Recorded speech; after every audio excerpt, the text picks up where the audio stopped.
오늘 청년주의를 맞이했는데 요즘 시대를 살고 있는 청년들은 참 괴롭습니다.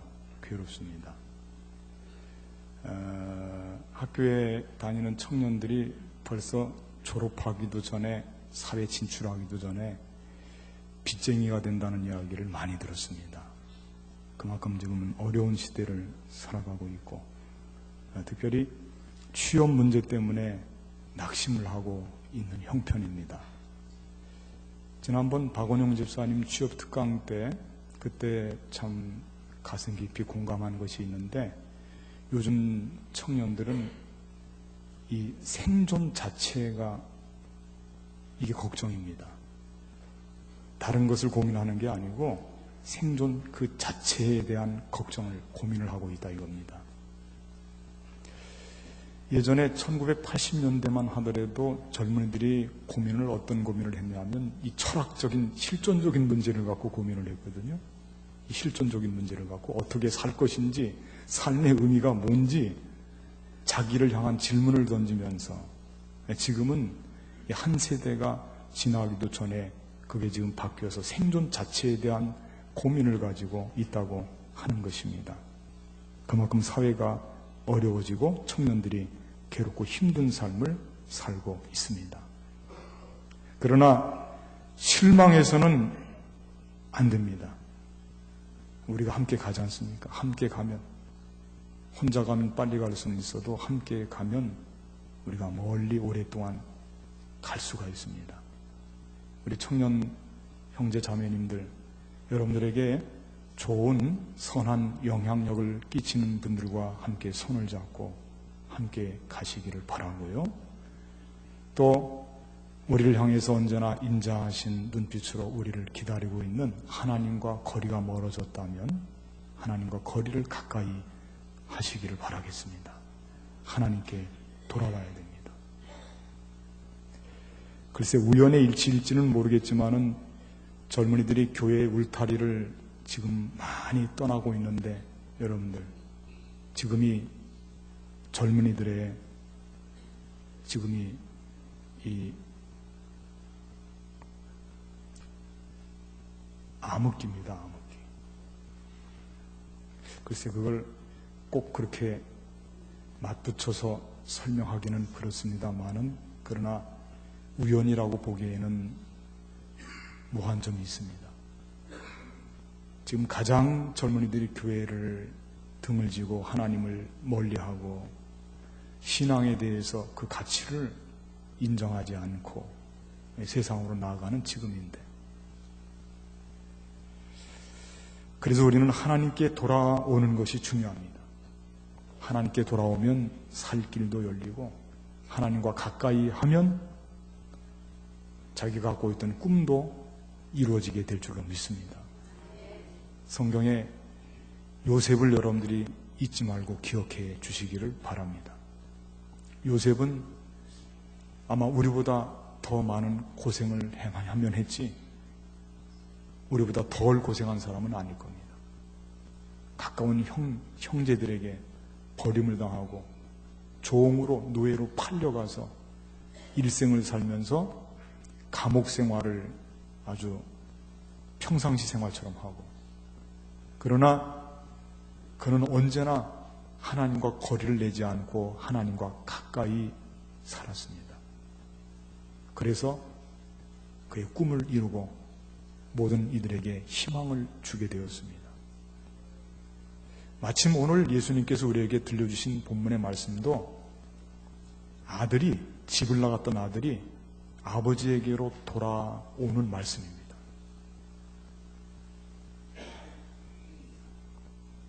두 아들이 있었는데, 둘째 아들이 아버지가 눈이 시퍼렇게 뜨고 살아있는데 재산권을 요청합니다. 아버지, 저에게 재산 분깃, 제 것 있지 않습니까? 상속할 거, 그거 저한테 주십시오.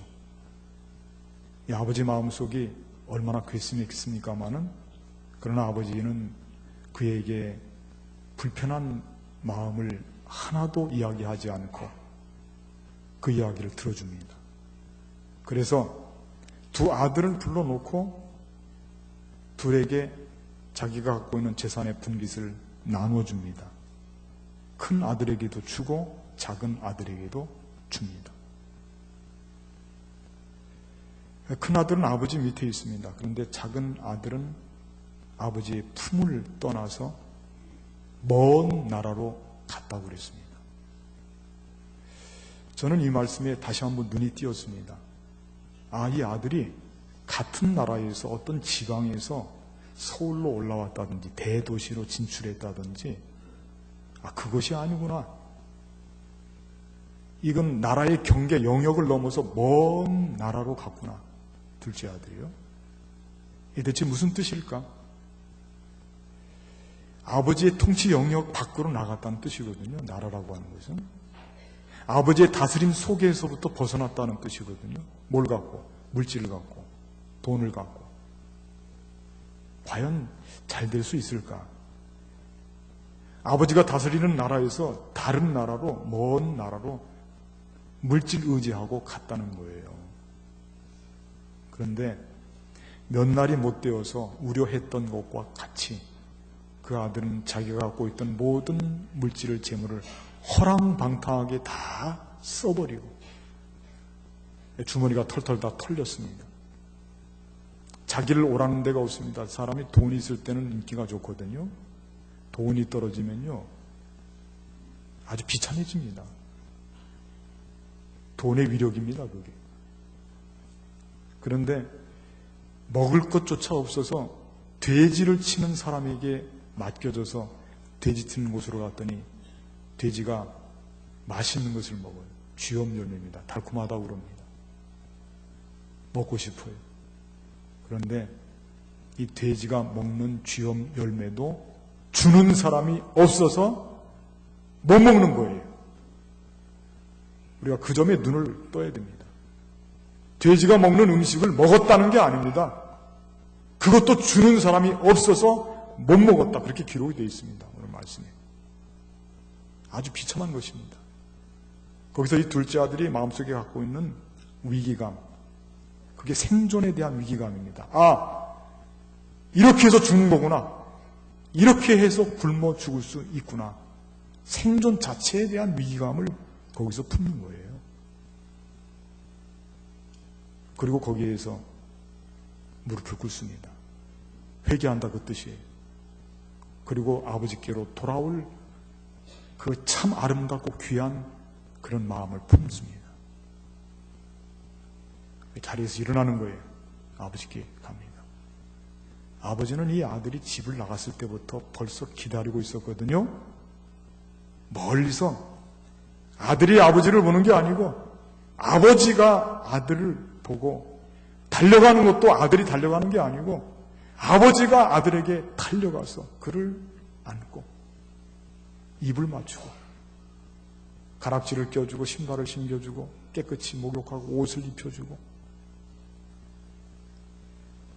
그리고 아주 살진 소를 잡아서 동네방네 사람들을 다 초청해서 최고의 큰 잔치를 벌리는 겁니다. 집에 남아서 아버지 품에 있던 첫째 아들은 탐탁지가 않습니다. 불만이 있습니다. 그 아들 향해서 설득을 합니다. 내 동생, 내 아들은 죽었다가 잃었다가 다시 살아 돌아왔지 않느냐. 그러니 이것이 얼마나 기쁜 일이냐. 참 아름답고 감동적인 이야기입니다. 그런데 예수님께서 이 이야기를 우리에게 들려준 이유가 뭘까? 왜 이런 말씀 우리에게 하신 걸까? 어떤 교훈을 우리에게 주시기 위해서 이 귀한 말씀을 하셨을까? 오늘 이 말씀 속에 담겨 있는 예수님이 우리에게 꼭 들려주고 싶은 교훈이 세 가지가 있습니다. 오늘 제가 여러분들께 그 교훈의 말씀을 드릴 테니까 가슴속 깊이 새기시고 정말 이 교훈의 말씀을 붙잡고 우리 생활 속에 실천해서 말씀이 생활의 능력이 되기를 바라겠습니다. 첫째는 회개입니다. 회개가 무엇인지를 가르쳐 주기 위해서 이 본문의 말씀을 우리가 잘 보아야 됩니다. 저를 한번 따라하겠습니다. 회개는 잘못된 길에서 돌아서는 것이다. 맞습니다. 누구에게로 돌아서느냐면 아버지께로, 하나님께로. 그게 회개입니다. 돌아서는 거예요. 오늘 말씀 18절 말씀해 보니까 이 아들이 우선 이렇게 고백합니다. 아버지, 하늘과 아버지에게 제가 죄를 지었습니다. 여러분들, 이게 얼마나 귀한 고백인지 아세요? 죄를 지었습니다. 죄를 지은 사람이 자기 자신을 돌아보면서 죄를 지었습니다 라고 고백하는 것이, 그게 회개의 단초입니다. 그게 출발점입니다. 죄를 짓고도 많은 사람들이 죄 지은 것을 모르고 지나가고 죄에 대해서 예민하지 않는 사람들이 얼마나 많은지 모릅니다. 죄 짓고도 뻔뻔한 거예요. 죄 졌다고 생각이 되지 않는 거예요. 여기 지금 둘째 아들, 이 아들이 만일 이렇게 생각할 수도 있습니다. 왜? 내가 아버지에게 돈 받을 권리 없어? 아버지 아들인데? 당연히 있지. 내가 그거 받았어요. 왜? 잘못됐어요? 내 돈 아닙니까? 아버지 돈이 아니고. 내 돈 가지고 내가 밖으로 나가겠다는데 뭐 잘못됐습니까? 나가서 내 돈 내 마음대로 쓰는 거지. 당신들이 나 뭐 쓰는데 보태준 거 있어? 나 뭐 술 한잔 사준 적 있어? 그렇게 할 수 있다는 거예요. 그렇게 할 수 있어. 죄의식이 없는 사람은 그렇게 나올 수도 있다는 거예요. 나 잘못한 거 없습니다. 나는 그냥 나 방식대로 살 것뿐입니다. 지금은 이런 식의 생각을 하는 사람들이 너무나 많다는 것입니다. 죄에 대해서 깨어있는 사람이 별로 없습니다. 영적으로 예민한 사람들이 별로 없습니다. 그냥 가는 대로 가는 거예요. 다른 사람들 눈치 보면서 사람들이 그렇게 하니까 나도 그렇게 한다. 그냥 따라가는 거예요. 그런데 이 둘째 아들은 그렇게 하지 않은 것이 얼마나 감사한지. 하늘과 하나님 앞에, 아버지 앞에 제가 죄를 지었습니다. 이 죄의식은 두 가지, 우리가 긍정적인 해석을 하면 좋은 거고요. 또 부정적인 해석을 할 수도 있어요. 죄책감 때문에 너무 그 죄책감을 가지고 그걸 갖고 사람의 삶을 완전히 우울하게 만든다면 그건 안 되겠죠. 그러나 죄에 대해서 우리가 깨어 있어서 죄와 같이 가는 삶을 불편해하고 죄를 떨어뜨리는 것을 기뻐하고 즐거워하는 이 죄의식과 같이 우리 삶이 같이 가게 되면, 빛이 우리와 함께하면 여러분들 어둠이 틈탈 수가 있습니까? 하나님께서 우리를 도우시는 방식 중에는 하나님 우리와 함께 하는 것만 해도 도와주시는 거거든요. 왜 그러냐면 하나님이 무슨 능력의 손으로 막 우리를 해줘서 도와주는 거, 그거 이상으로 하나님이 빛으로 우리와 함께 하면 어둠, 죄악, 사망, 권세가 우리를 사로잡을 수가 없어요. 이 지금 죄의식이 출발점이 된 거예요. 그리고 그 마음속에 고백합니다. 아버지, 저는 아버지께로 가겠습니다.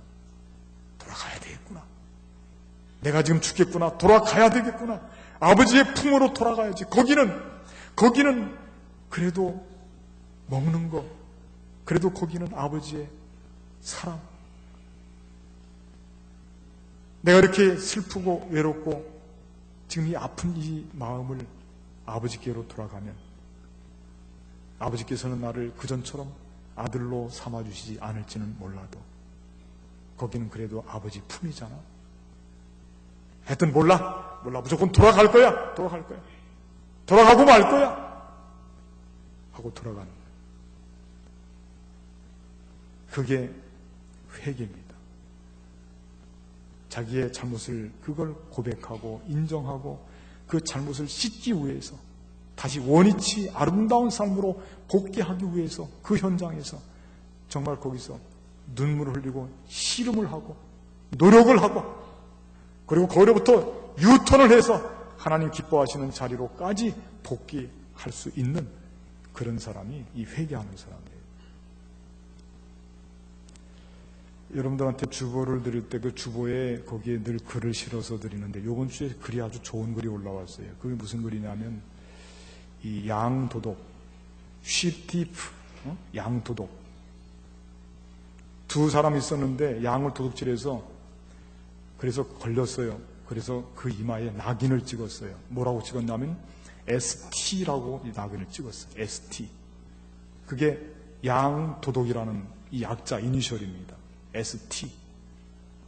근데 한 사람은 그걸 가리고 모자를 썼는지 여기다 뭘 했는지 가리고, 그리고 그 마을을 떠나서 다른 데 가서 자기 죄의 사실을 숨기고 그러고 살았어요.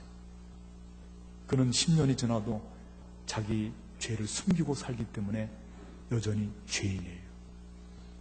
그런데 여기 한 사람은 자기가 그것을 얼마나 가슴 아파하는지, 내가 왜 그런 짓을 했을까? 내가 이러면 안 되는데 이제 내가 죄값을 받고 탈개받고 내가 돌이켜야지, 회개해야지, 그리고 내가 착한 일을 많이 해야지, 동네 사람들 도와주기도 하고 아픈 사람 가서 치료도 해주고, 또 누가 맞는 사람 있으면 죄 때문에 대신 맞아주기도 하고, 동네 굳은 일도 다 맡아서 하고요. 회개하는 마음으로 그렇게 한 거예요. 그리고 시간이 많이 지났습니다.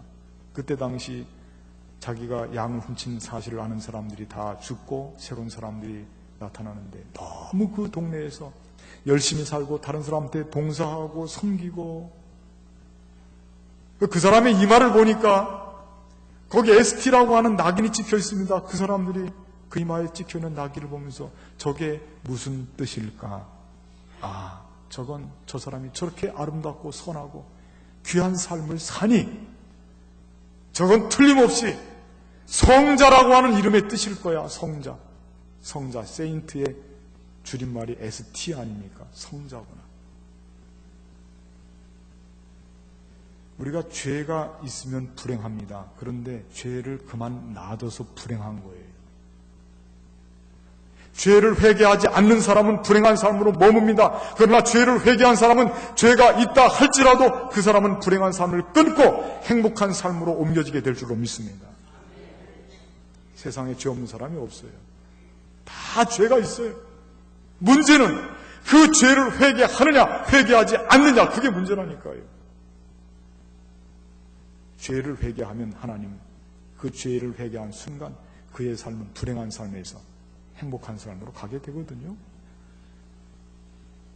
오늘 이 둘째 아들이 집 나간 것은 잘못이지만은 그러나 그의 마음속에 갸륵하고 아름다운 마음을 품고 회개하고 아버지께로 돌아오려고 품었던 그 마음, 회개하는 마음 우리 모두도 갖고 회개를 통해서 우리의 삶을 아름답게 창식하시기를 바라겠습니다. 두 번째 교훈은 뭐냐면 용서입니다. 용서. 여러분들 다 오늘 본문 말씀이 너무 잘 알려져 있는 말씀이에요. 다른 걸 꾸밀 일이 없어요. 용서입니다. 용서. 그 용서가 뭐냐? 저를 따라하시면 용서는 받아주는 것이다. 받아주는 거예요. 용서는 묻지 않는 거예요. 그냥 무조건 받아주는 거예요. 과거를 묻지도 않고 죄를 묻지도 않고. 저 같으면 아마 저는 부족한 사람이어서 이 둘째 아들이 돌아올 때 저는 꼭 한마디 좀 찔렀을 거예요. 야, 너 그 돈 뭐 했냐? 너 뭐 하다 이제 오냐? 돈 다 썼냐? 물어볼 거예요. 그런데 여기 아버지는요, 한마디 물어보지를 않습니다. 그리고 그냥 받아주는 거예요. 아들이 제일 고민한 게 있어요. 그게 뭐냐면 과연 아버지가 이 나 같은 못난 자식을 받아주기나 하겠는가? 그게 제일 큰 고민이었어요. 그런데 아버지는요, 그의 생각 같지 않았습니다. 아버지는 이 아들이 나갈 때부터 받아주기로 마음을 먹고 받아주려고 기다리고 있었어요. 여러분, 기다리고 있었어요. 기다리는 아버지입니다. 찬송가 오늘 이따가 부르겠지만 어서 돌아오, 어서 돌아마노, 지은 죄가 무리 무겁고 크기로 주 어찌 못 감당하고 못 받으시리요. 우리 주의 넓은 가슴은 하늘보다 넓고 안 받아주시진 그런 마음은 아주 요거만큼도 품지 않고 늘 받아주길 위해서 기다리고 있던 아버지, 그냥 받아주는 겁니다. 과거를 묻지 않는 것입니다. 그러니까 그 마음이 있으니까요. 아들이 올 때요. 누가 달려갔는지 아시죠, 여러분들? 아들이 달려온 게 아니에요. 눈치 보느라고 아들이 달려온 게, 아들은 그냥 풀이 팍 죽었어요. 죄졌기 때문에. 그런데 아버지는 원체 기다리고 있어, 눈이 빠지라고 기다리고 있어서 그 아들 멀리 있을 때부터 벌써 알고 그 아들을 향해서 막 달려가는 거예요. 달려가서 그 아들을 안아주는 거예요. 안아줘. 거기서 얼마나 눈물이 났을까. 그 아들을 꼭 안고 사랑하는 아들아, 입을 맞추고 가락지를 껴주고 옷을 입혀주고 신발을. 여러분, 이 아들을 아들로 인정하지 않았으면 무슨 신발을 신겨요. 옷을 입히고요. 어림도 없어요. 아들로 인정해 주니까 신발도 신겨주고 옷도 입혀주고 가락지도 껴주고. 그것뿐이 아니에요. 받아주면서 마을 사람들 다 불러놓고 큰 잔치를 베풀지 않습니까? 용서는 받아주는 거예요. 묻지 않는 거예요. 화해도 마찬가지입니다. 우리나라 사람들은 좀 이상한 데가 있어요. 용서를 한다고 그러고 화해한다고 그러면 처음엔 좋아요. 아, 미안해. 아, 그래, 좋아. 예, 악수하고 그래요. 근데 꼭 거기다 한마디 붙여요. 뭐라고 그러냐면, 근데 왜 그때 그랬어? 꼭 물어봐요. 그러면, 아, 그때 내가 바보짓을 했어. 내가 정신이 나갔어. 아, 미안해. 그러면 될 텐데, 또 이 사람이 대답하는 게, 그때는 내가 그럴 수밖에 없었어. 이러다 보면 또 화해한다고 그러면서 또 후반전이 또 되는 거예요. 후반전이. 연장전이 또 되는 거예요. 싸움을. 화해한다고 만났으면 묻지를 말아야죠. 그냥 인정을 해줘야죠. 받아줘야지. 묻지를 말고 덮어줘야죠. 거기서 왜 들춰내냐 이거예요. 들춰낼 거 없어요. 사람이 잘잘못을 가지고 사람을 평가하지 마세요. 왜냐하면 우리도 같은 입장입니다. 우리도 죄인이에요. 그런데 사람들은 이 잘잘못을 가지고 저 사람 좋다 나쁘다 잘잘못을 가지고 평가하고 그 잘못한 거 한 가지 사실을 가지고 그 사람 온통 인생을 완전히 정죄해서 아주 그 사람을 아주 바보로 만들어 놓고 병신으로 만들어 놓고 아주 살다 보면 한두 가지 실수할 수도 있고 그것 때문에 본인은 얼마나 더 마음 괴로워하고 아파하고 있습니까? 그것을 그 마음을 헤아려야지. 회개하고 서로 용서하고 용납하고 화해한다고 하면서 그 과거의 것을 자꾸 들추어내어서 하나님은 우리 아버지는 그런 분이 아니에요. 그냥 묻어두는 겁니다. 그리고 그냥 맞이하는 거예요. 다 알아요. 속에 있는 마음을 압니다. 그 마음이 뜨거워지는 겁니다. 그러니까 우리 사이도 마찬가지예요. 과거 물을 필요 없습니다. 과거 따질 필요 없습니다. 지금이 중요한 줄로 믿습니다. 앞으로 어떻게 살 것인지가 중요한 겁니다. 용서는 과거에 연연하는 것이 아니에요. 미래의 길을 터주는 겁니다. 그게 용서입니다. 세 번째, 예수님께서 우리에게 들려주고 싶은 교훈이 무엇일까? 저는 이 말씀 속에서 제가 지금 이 세 번째 드리는 것을 제일 중요하게 생각합니다. 왜 그러냐면 이 세 번째 결론부터 말씀드리면 기쁨이라고 하는 것이 있거든요. 기쁨. 기쁨이 뭐냐? 어떤 것이 제일 큰 기쁨이냐? 저로 한번 따라하겠습니다. 죄인이 구원받는 것이 최고의 기쁨이다. 기쁨이다. 예. 여러분도 동의하십니까? 정말로요? 죄인이 회개하고 한 죄인이 돌아오는 것이 그게 최고의 기쁨이에요. 누가복음 15장은 여러분 세 가지 이야기로 되어 있거든요. 세 가지 이야기입니다. 하나는 양 100마리 중에 한 마리가 길을 잃고 헤매는데 그 99마리의 양을 놓고 한 마리 양을 우회에서 찾아서 떠나서 결국은 그 양을 붙잡아 오고 어깨에 메고 오고 오면서 즐거워하는 목자에 대한 이야기. 제일 즐겁다 이거예요. 세상 이만큼 즐거운 것이 없다. 또 한 가지 이야기는 10드라크마를 잃은 한 여인에 대한 이야기인데 10드라크마 별로 되지가 않습니다. 값어치로 볼 때 그 중에 10드라크마 중에서 한 드라크마를 잃어버렸는데 그 한 드라크마를 찾았어요. 우리나라 돈으로 환산하면 그 한 드라크마가 한 10만 원도 안 돼요. 그런데 여러분 다 동네방네 사람들을 다 불러놓고 그거 하나 찾았다고, 양 한 마리 찾았다고 잔치를 벌이는 거예요. 너무 기뻐서. 물질적인 생각을 가지고 경제적인 생각을 가지고 접근하면 그게 가능한 이야기겠습니까, 여러분들? 그거 미친 짓이죠. 양 한 마리 그거 얼마나 된다고, 무슨 떼돈 버는 것도 아니고 몇 억 생긴 것도 아닌데 동네방네 잔치를 베푼다고요? 어리석은 짓이죠. 그런데 그건 우리 인간의 셈법이에요. 우리 인간의 셈법이에요. 오늘 이 말씀 속에서는 세 가지 종류 모두가 다, 오늘 탕자의 비유인데 소위 모두가 최고의 기쁨이라고 하는 것을 강조하기 위해서 세 가지 전체가 다 기록이 되어 있어요. 다른 거 기록된 게 아니에요. 저는 이 말씀에 마음이 걸렸습니다. 대체 하나님께서는, 아버지께서는 어째서 한 죄인이 구원받는 것이 이렇게도 기쁠까? 사람을 만들 때, 인간이 이 세상에 나올 때 다수가 나온 게 아닙니다. 여럿이 만들어진 게 아닙니다. 한 사람 만들었습니다. 누굽니까? 아담. 한 사람 만든 거예요.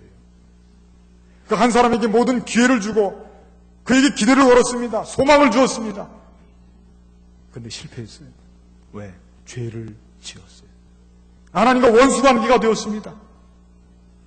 그 문제를 해결하기 위해서 많은 사람들을 보냈습니까? 아니에요. 가장 위대한 영혼, 독생자 예수 그리스도 한 분. 한 분 보낸 거예요. 한 분. 그 하나가 그렇게 가치 있고 위대한 것입니다. 그 한 분으로 인하여서 온 인류는 다 구원받게 돼 있어요. 그런데 여러분들, 왜 우리가 한 생명을 천하보다 귀하다 그러냐? 그 한 구원받은 그들 중에 그 한 영혼이 누구냐면, 가슴에 손을 얹으세요. 가슴에 손을 얹어 보세요. 저를 따라하겠습니다. 그 한 영혼이 내 영혼, 나예요. 나. 내가 구원받는 것, 내가 살아나는 것, 내가 죽을 자리에서 다시 살게 된 것, 나의 아버지, 그게 제일 기쁘지 않겠어요? 나의 아버지가 제일 기뻐하는 게 뭡니까? 내 친구가 사는 겁니까? 내 친구가 부자 되고 잘 되는 겁니까? 내 친구가 어떻게 무슨 좋은 일 만나는 겁니까? 좋아할 수 있어요. 그러나 그 친구가 다른 사람이 만난 것보다, 다른 사람이 잘 된 것보다 자기 아들 그 한 생명이 죽을 자리에서 살게 되고 잘 됐다고 하면 그 기쁨이야말로 최고의 기쁨이 아니겠습니까? 그래서 한 어린 양 한 마리가 중요하고요, 한 드라크마가 중요하고, 여기 집 나간 둘째 아들 한 영혼이지만, 그래서 최고의 기쁨이 있는 거예요. 그게 하나님은 내가 구원받으면 최고의 기쁨이 있는 줄로 믿습니다. 하나님은 내가 잘되면 최고의 기쁨이 있는 거예요. 하나님은 나를 행복하게 만드시려고 하는 거예요. 거기서 하나님의 기쁨이 나오는 것입니다. 여러분들, 잘 돼야 돼요. 영적으로 잘 돼야 됩니다. 예수님께로, 하나님께로 돌아와야 됩니다. 우리가. 그게 하나님의 기쁨입니다. 나는 비록 세상에 비교할 때 적고 낮고 보잘것 없는 존재이지만 내가 사는 길 속에서 하나님은 제일로 기뻐한다니까요. 여러분들, 이 점을 잊지 마시기 바랍니다. 여러분들에게는 기쁨도 슬픔도 나누는 아버지, 돌아와서 함께 즐거움을 나눌 아버지가 있습니다. 그분이 여러분들 지키고 있고 함께 동행하기를 원하고 있습니다. 청년들에게 다시 한번 간곡히 부탁을 드립니다. 청년들이 세상을 살면서 아직도 경험하지 못한 것들이 많이 있고 배워야 될 것들이 많이 있습니다. 저는 요즘에 청년들이 이 신앙을 대해서, 신앙의 가치에 대해서 별로 쳐주지 않고 하찮은 것으로 알고 교회를 떠나는 분들이 많이 있는데 그 교만입니다. 청년의 때 곤고한 날이 이르기 전에 너를 만든 창조주를 기억하라. 그렇게 성경 말씀에 전도서에 기록이 되어 있습니다. 하나님께 돌아오십시오. 청년의 시대가 열릴 줄로 믿습니다. 우리 용산 제일교회는 새벽 이슬 같은 청년들이 하나님께로 돌아옴으로 말미암아 우리가 먼저 그 빛을 세상에 밝히는, 청년의 시대를 밝히는 그런 아름다운 청년들로 가득 찬 우리 용산 제일교회가 되기를 주님의 이름으로 간절히 부탁을 드리겠습니다. 기도하시겠습니다.